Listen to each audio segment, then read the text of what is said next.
Welcome to Beginning Dreamweaver at Santa Rosa Junior College and at this first look at Dreamweaver CS4. In the next 3 minutes, I'm going to demonstrate very quickly the three main areas of Dreamweaver, the three main purposes that Dreamweaver is used for. What we see here first is the welcome screen, and I am simply going to click on opening a recent item, the most recent item. You'll recognize this. This is our class homepage where we have our assignments and various information and resources about the class we are taking in Beginning Dreamweaver. And this demonstrates one of the first key features of Dreamweaver, which is that of a web content editing system.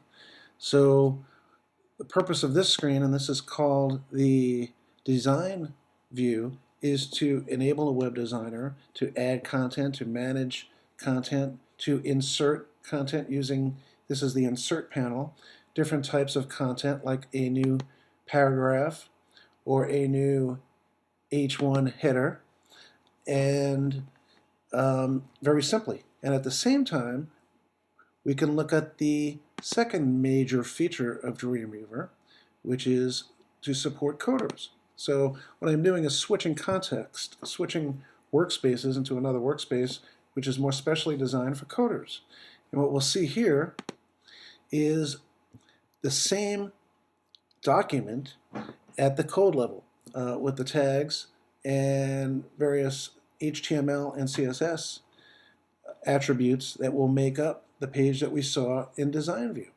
Now the beauty of Dreamweaver is that simultaneously, when we make an edit in Design View, it changes Code View, and vice versa. If we make a change in Code View, it changes simultaneously in Design View. Now the third major feature of Dreamweaver is its ability to manage sites, both the local storage of the files that make up a website as well as the server-side file management system. And we do that through the Files panel. And the Files panel is based on an object known as a site.